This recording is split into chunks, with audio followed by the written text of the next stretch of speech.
Thank you.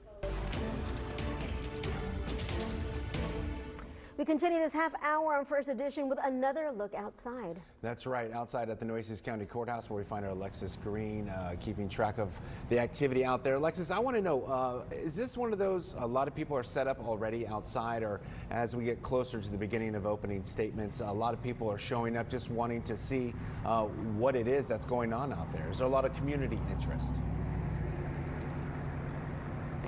Hey, John Thomas, that's a great question. You know, starting yesterday, there was a lot of buzz, even surrounding jury selection, which is interesting enough. Now, today is the actual hearing as well as opening arguments. We are expected to see more of the community as well as maybe some of those family members of the Uvalde victims. There's a lot here in store at the Nueces County Courthouse, and it's important to be aware of that. This trial is expected to last 2 weeks, so this is something that, you know, Nueces County residents are going to have to be dealing with. I want to talk a little bit about yesterday's jury selection. It was a process. There was 450 people in that pool as they were trying to narrow it down to a fair, unbiased jury of 12 with 4 alternates. They even gave out a survey as they tried to kind of vet out these this jury pool. Some of the questions on that survey asked, have you heard of this trial? Of course. Have you commented on any social media posts, and where those comments have been? Another question was, based on what you've seen, read, or heard, how would you describe your general impression of law enforcement? Have you donated to any organizations or nonprofits to benefit victims of the Uvalde massacre? And lastly, a really important question was, have you, a family member, or a close friend ever been employed by law enforcement? These are all very important questions. Once again, that jury has been selected. Pre-trial hearing 8:30 this morning at the Nueces County Courthouse with opening statements at 9:30. We'll be here giving you all of the updates on air, online, and on 3 News Plus. Thank you very much, Lexis. And after opening statements, I know that the state is expected to call approximately 60 witnesses, including witnesses from the Barricaded County Medical Examiner's Office, officers from the responding law enforcement agencies, also medical personnel, and some parents of the school shooting victims as well. I know that security is heightened right now out there at the courthouse. Have you seen the security out there being heightened? That's what I want to ask her next. Yeah, Lexis, can we bring her back in real quick? Is she noticing that increased presence of law enforcement? I hope she can still hear us. Okay, we do not have Lexis right now. We do know that we spoke with J.C. Hooper earlier, the sheriff in Nueces County.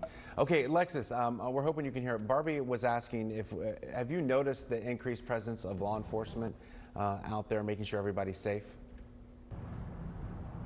Absolutely. That is hard to miss, not only in the parking lot. So if you do come out this way, you're going to see a barricade around the lots. There is lots, though, for parking. So there's additional parking. So if you've got business to handle, you've got business to handle. It's just something to be aware of as far as traffic. There is increased police presence. I've seen CCPD motorbikes. When you enter the courthouse, there is security. That's for the jury. It will be less today because, remember, there was 450 people. They were getting in and out on lunch breaks. Today, that's going to be much smaller and probably more private. So once again, this is going to last 2 weeks here, and that is according to the judge who we called in from San Antonio, Sid Harrell, and yeah, that's what we can expect. Thank you very much, Lexis, and we'll continue to have Lexis out there at the courthouse. She's got another long day ahead of her. A lot of hard work yesterday, going live and then turning right back around and coming in early this morning. We appreciate you. We appreciate you.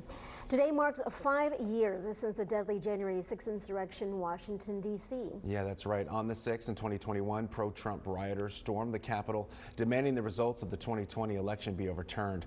They attacked officers and destroyed parts of the building. The Capitol was put on lockdown, and it did take several hours before it was secured. Lawmakers evacuated the House and Senate chambers. Vice President Mike Pence was also moved to a safe location.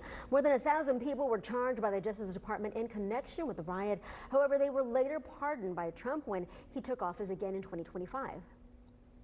Questions continue to mount regarding the future of Venezuela and the role the U.S. plans to play in shaping it. On Capitol Hill, lawmakers are divided following a 2-hour classified briefing by Secretary of State Marco Rubio on a high-stakes raid in Caracas. The Democrats say that they left the briefing with little clarity on what comes next for Venezuela. Republicans, however, are pushing back, saying the U.S. has no plans to escalate the situation. President Trump insists the U.S. is not